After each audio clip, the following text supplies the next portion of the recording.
So it's time to take a look at my favorite vehicle of the new Type 74G platoon.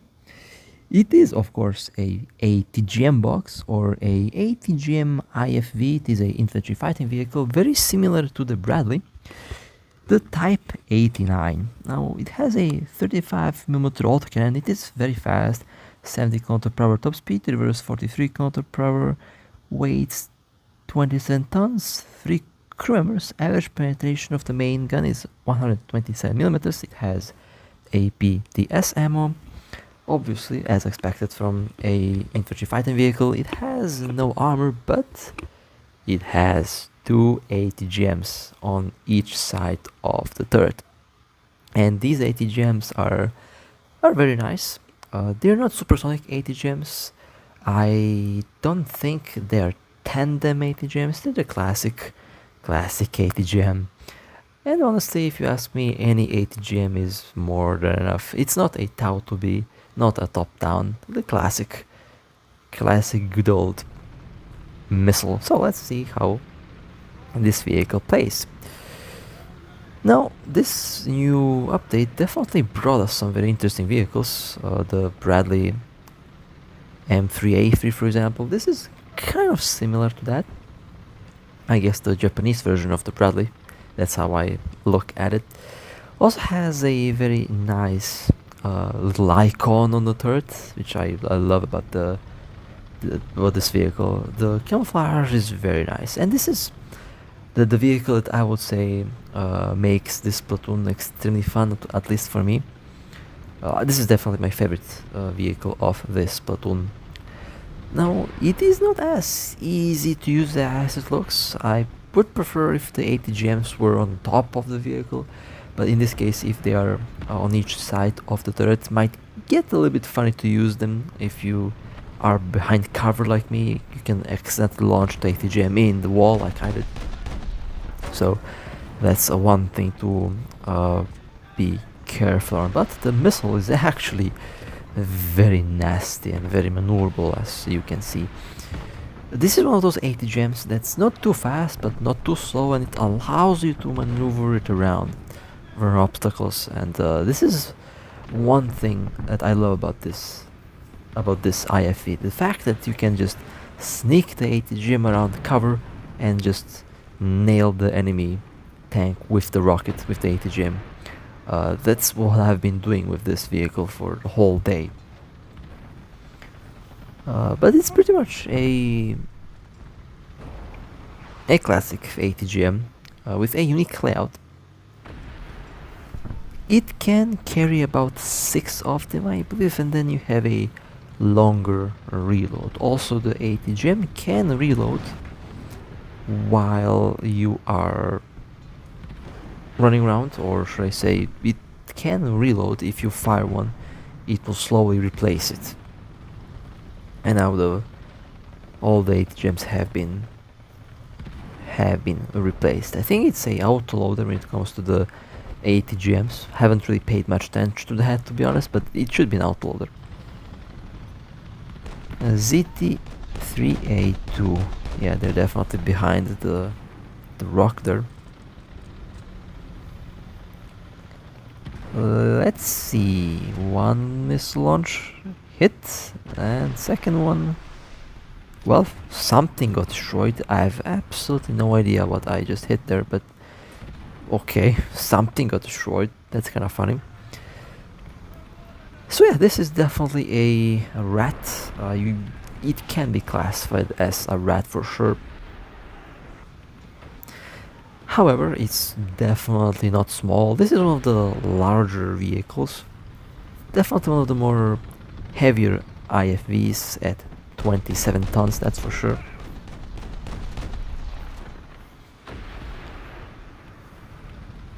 And definitely one of the IFVs with a very interesting main gun. It has a PDS ammo and high explosive. I just use APDS. It gets the job done really. Doesn't have APFSDS. I would say if it had that, that would be a bit too strong. It would be like the STRF, which does have APFSDS ammo, and has a 35mm autocannon, I believe. But honestly, APDSM will get the job done. Able to cut through most armor from the sides, from the rear, able to cut through most of the main battle tanks with ease. I mean, in Tier 7, 8 and above, you have a lot of vehicles with literally no armor, and this autocannon is able to go through the armor without much of a problem. So it's not a big problem that it doesn't have a PFSDS. APDS will get the job done. However, sometimes I notice that it's able to go through some of the more heavily armored vehicles somehow, and it's a Bradley. Well, that was a Bradley. When it comes to IFV versus IFE, this seems to be quite decently protected from the front, while its autocannon is able to cut through the armor of other IFVs without much of a problem. And its playstyle is very similar to the Bradley. I use this vehicle like I use any other ATGM box. However, a bit different with this vehicle, or should I say a bit different with the vehicles that have a main gun, since the main gun usually can be useful. And it's quite tall. If you get hit in the turret, you can get destroyed, so you have to remember that. Am I going to be able to penetrate the Oliphant's front armor? Well, obviously not in the spaced armor, but if I aim around the gun, that should actually work. Yeah, that did work, okay. Well, that did work. And where did the Oliphant go? I have no idea. Oh, jump scare. That was actually nice. You could see actually the spalling from the 35mm gun. It actually has some very good spalling for such a small caliber.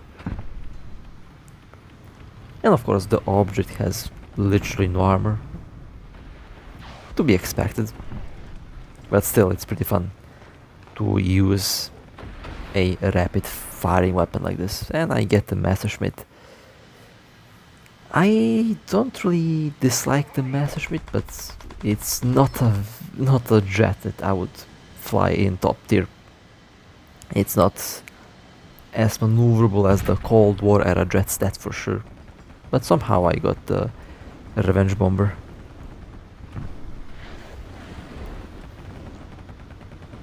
Reverse speed, very usable, very nice. The reverse speed on this vehicle is very important.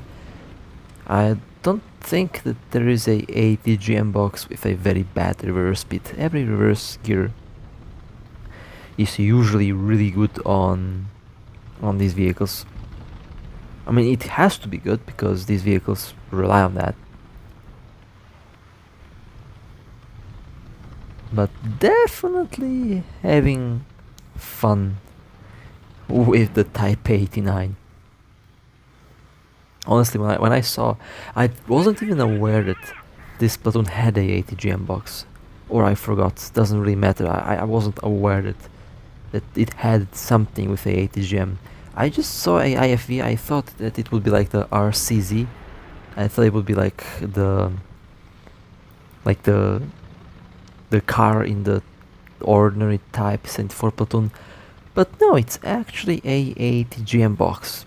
And when I saw that, I was pleasantly surprised. So this whole platoon's been a very pleasant surprise from start to finish so far.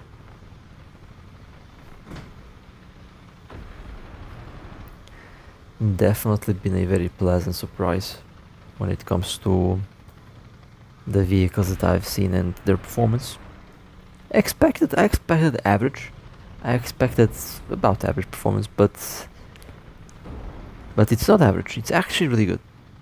And let me see if I can capture the base. I think we definitely are going to win. I also love how certain areas, like this area for example, and if a developer is watching, this is basically one area where you can actually make the buildings disappear. So yeah, this needs to be patched.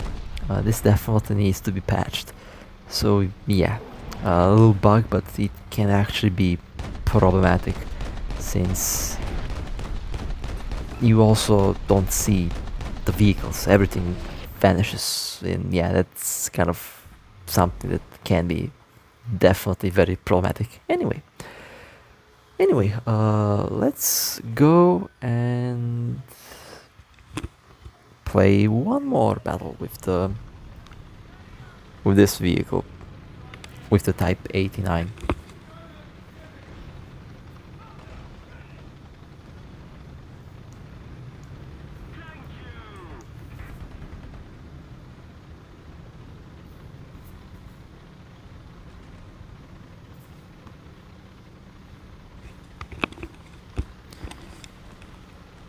This position right here is a little bit risky, but I don't really have anywhere else to go, so this is practically the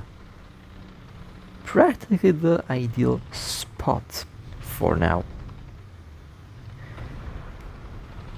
Should be able to flank whatever rushes forward. Again, 127mm average penetration of the autocannon. So that means I should be able to, yeah, there we go. It's able to cut through side armor very easily. Honestly, I do enjoy the autocannons a lot lately. Oh, okay, we have more. No armor, best armor. I love that. Okay, that was nice catch. And a IT1 rushing forward. Yeah, that was. This is why I love autocannons. They are very fun to use when it comes to flanking. That was a double kill actually. Very nice. Now let me go into the revenge bomber and let me see if I am going to be able to do anything. Oh, I get this thing. I don't really like this bomber since it doesn't really. It's not really accurate. You have to dive in order to launch the bombs accurately. The other bombers are just much more usable and effective, I would say. Usually when I get that bomber I get shot down because no one else is supporting. It used to be different, but they changed that bomber unfortunately, so yeah, that kind of sucked, but in any case, let's move a little bit forward. Or actually, I just looked at the map. Well, I'm getting jumped, that's for sure. Let me go and go in, or not. Okay, it's a leopard. Oh, that's a leopard. Wait a second, did you see that? What did that leopard even do? I feel like the leopard was moving at the speed of light there. Also, my primary target was the AMD, but unfortunately, the AMD escaped. For now escaped, but I can just launch bombs. I'm kinda stuck here. What is my vehicle doing? I love it when I'm getting stuck on the invisible walls. That's just my favorite. Okay, what was my camera even doing? Is the AMD dead? Yeah, the AMD is dead. Okay. Could have had the AMD as well, but that leopard literally threw it through the tank at me. I found that pretty funny.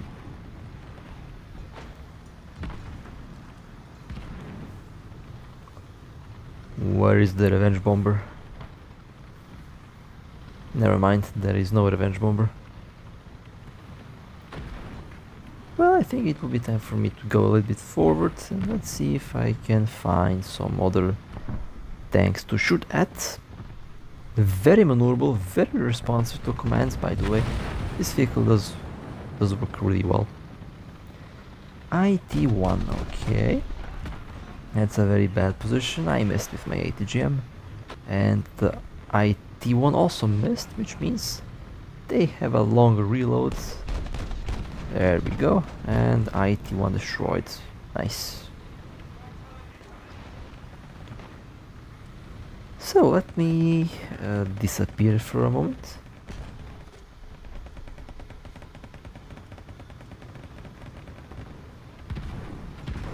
Actually, I took the bomber at the wrong moment. Yeah. Definitely not how to use the revenge bomber. I should have been in cover. I wasn't. But at least I get this thing, my favorite. The real, the OG revenge bomber. This thing is so... Or I guess I'm not going to be a revenge bomber since I get destroyed. Lovely.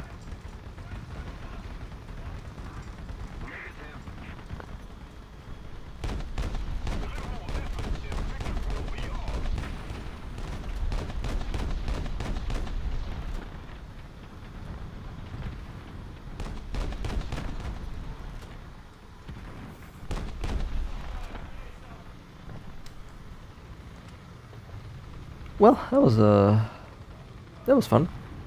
Let's wait for the vehicle to repair here. I'll keep watch. I actually penetrated the frontal armor on that, on the M48. Did not expect to see that, but it actually did go through. Did go through the turret, I believe.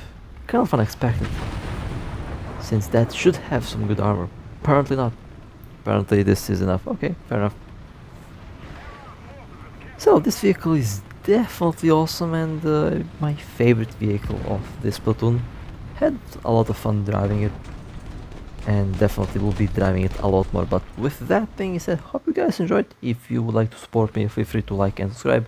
And with that being said, stay safe, and as always, I'll see you next time.